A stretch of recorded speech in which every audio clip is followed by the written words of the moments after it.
Joe, we're already halfway through 2022.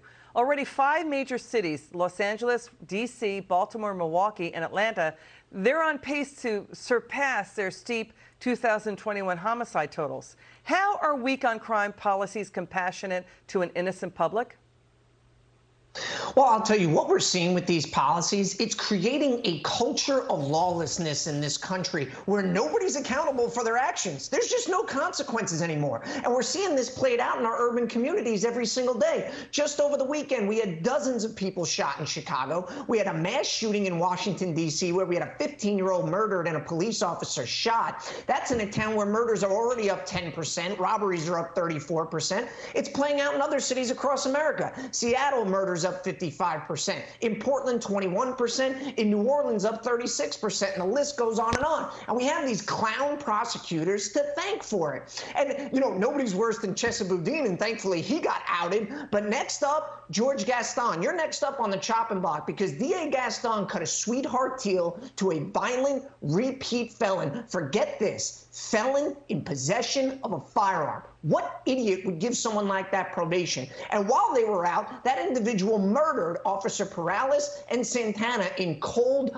blood. He never should have been free in the first place. And if D.A. Gaston had a shred of integrity, he would resign in shame for what he's done. And you know what? History's going to judge him for his cowardice. And to Congressman, to what Joe's saying, the parents of one of the police officers shot by that known felon who was out on a plea deal. He was arrested for illegal gun possession. They're now blaming the weak on crime DA, George Gaston. You know, Congressman, remember when the left were gearing up their gotcha moments, catching cops behaving badly on their body cams? We're going to show this video again. Coming in. It turns out we see their courage and the danger cops face every day. There's the dramatic moment. A 28-year-old suspect pulled up next to a cop in Chicago, conducting a traffic stop. This guy charges at the cop with a huge axe before he is shot dead. This is what cops are dealing with every day.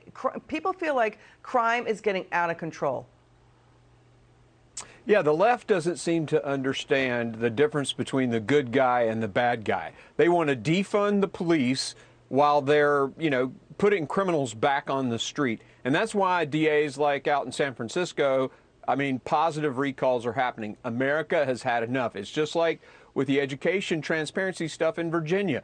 People are waking up to the liberal policies and what they're doing, destroying our country. And again, I reiterate, they don't know the good guy from the bad guy. They give $85 billion worth of stuff to the Taliban. They want to cut a deal with Russia while there's a war in Ukraine to actually build a nuclear reactor in Iran. To get a deal with Iran, they want to defund the police. They want to, put criminals. these guys they're upside down, Liz. They don't know right from wrong or the good guy from the bad guy. Yeah, it's just amoral, it feels like, Joe, Well, the show again, we're going to show the hundreds gathering in California to what Joe was talking about.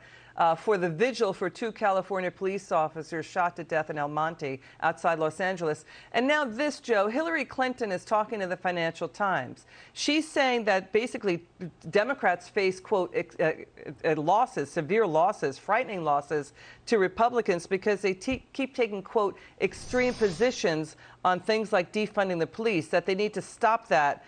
She's claiming that, the nation is on the verge of losing democracy to the GOP. Take that on. Well, I'll tell you, I think a lot of people are waking up and just how big of a loser defund the police. Shocker, people want police officers in their community, right? Anybody with a brain should understand that. But you know what? The American people are not stupid. They're pissed off. They're tired of this woke agenda and the fact that these revolving door criminal justice policies are ruining their communities for a generation. We want safe streets. We want to feel comfortable walking our kids to school. And I'm telling you right now, Liz, there is going to be a reckoning at the polls because the American people are fed up with it. They want law and order in their communities, and they're going to elect people that are going to give it to them. What's